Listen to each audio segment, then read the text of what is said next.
Hello welcome back to my channel. నేను మీ శారద. నేను ఇవాళ మీకైతే మినప వడలు చేసి చూపిస్తున్నా అండి.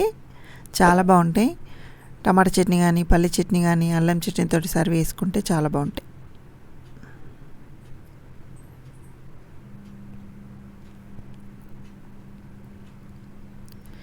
దీనికోసం అయితే నేను ఒక 2 కప్పుల దాకా మినపప్పు తీసేసుకొని నానబెట్టేసుకున్నా అండి. దీనికి కొలతేం అవసరం లేదు. మినపప్పుకి నార్మల్గా నానబెట్టేసుకోవాలి. ఒక 5-6 గంటలు ఇలా నానిన తర్వాత మిక్సీ జార్లోకి తీసేసుకొని మిక్సీ పట్టేసుకోవాలి. కొంచెం తక్కువ వాటర్ యాడ్ చేసుకొని మిక్సీ పట్టేసుకోవాలి. నేను ఇందులోనే ఒక 2-3 పచ్చిమిర్చి, ఒక పెద్ద సైజు ఆనియన్ సన్నగా కట్ చేసి వేసేసుకుంటున్నా అండి. మీరు కావాలంటే పిండి పట్టేసుకున్నాక వేసుకోవచ్చు. మధ్యలో వస్తా అంటే మా పిల్లలు సరిగా తినరనేసి నేను ముందే పట్టేసుకుంటా అంటే ఇలా సాఫ్ట్గా అయ్యేంత వరకు మంచిగా మిక్సీ పట్టేసుకోవాలి. వాటర్ ఎక్కువ వేసుకోవద్దు. వాటర్ ఎక్కువ వేసుకుంటే పిండి లూజ్ అయిపోతూ ఉంటుంది, వడలు సరిగా రావు.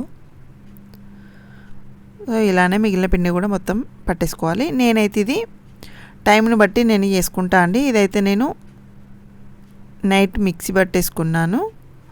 పట్టేసుకున్న తర్వాత ఫ్రిడ్జ్లో పెట్టేసుకుంటా, మార్నింగ్ చేసేసుకుంటా.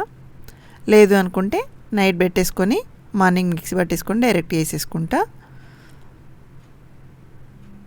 కానీ నేను అబ్జర్వ్ చేసింది అయితే మనం నైట్ ఫ్రిడ్జ్లో పెట్టేసుకొని అంటే కొంచెం ఆయిల్ ఎక్కువ అబ్జర్వ్ చేయదు, కలర్ మంచిగా వస్తూ ఉంటుంది. ఇది మార్నింగ్ అండి ఫ్రిడ్జ్లో నుంచి తీసేసుకొని టేస్ట్కి సరిపడా సాల్ట్, కొంచెం అంటే కొంచెం వంట సోడా, కొంచెం జీలకర్ర వేసుకోవాలి. మీరు ఇందులో వేసేసుకోవాలంటే పచ్చిమిర్చి తరిగి వేసుకోవచ్చు, ఉల్లిపాయలు కూడా తరిగి వేసేసుకోవచ్చు. నేనైతే వేయట్లేదు. మీరు వేసుకునే వాళ్ళు ఇందులో వేసేసుకోవచ్చు. తర్వాత ఆయిల్ డీప్ ఫ్రైకి పెట్టేసుకొని మీరు కవర్ పైన అంటే కవర్ పైన వేసుకోవచ్చు. నేనైతే ఇలా చేతితోటే వేస్తాను అండి. కొంచెం వాటర్ చేతికి అంటుకొని ఇలా కాల్చుకోవాలి. చేసేసుకొని ఇందులో వేసేసుకోవాలి. కొంచెం మీడియం ఫ్లేమ్ పెట్టేసుకొని చేసుకోవాలి. అలవాటు లేని వాళ్ళు కవర్ పైన కానీ క్లాత్ పైన కానీ చేసేసుకోండి. ఇలా కొంచెం ఒక సైడ్ కాలిన తర్వాత రెండో సెట్ అన్నీ వేసేసుకొని కాల్చుకోవాలి. ఫ్లేమ్ బాగా ఎక్కువ పెట్టేసుకోవద్దు, మీడియం ఫ్లేమ్ పెట్టేసుకొని కాల్చుకోవాలి. లేకపోతే లోపల కొంచెం పిండి పిండి వస్తూ ఉంటుంది. ఈ కలర్కి వస్తేనే వడలు మంచిగా కనిపిస్తాయండి.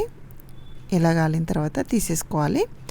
ఇంకా చేతితోటి కాకుండా కవర్ పైన అయితే మంచిగా గుండ్రంగా షేప్ మంచిగా కనిపిస్తూ ఉంటుంది. ఇదేమో నేను కవర్ పైన వేసాను. ఇవి కొంచెం పెద్దగా చేసిన హోటల్ స్టైల్ లాగా కొంచెం సైజ్ ఎక్కువ పెట్టాను. సో ఇవి కూడా అంతే అండి.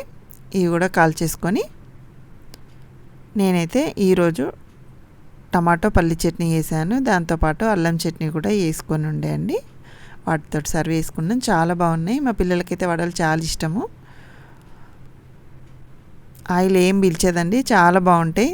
తప్పకుండా ట్రై చేసుకోండి. ఇంతవరకు ట్రై చేయకపోతే వంట సోడా మట్టుకి ఎప్పుడు కానీ కొంచెం తక్కువనే వేసుకోవాలి. Thank you for watching. Please subscribe my channel.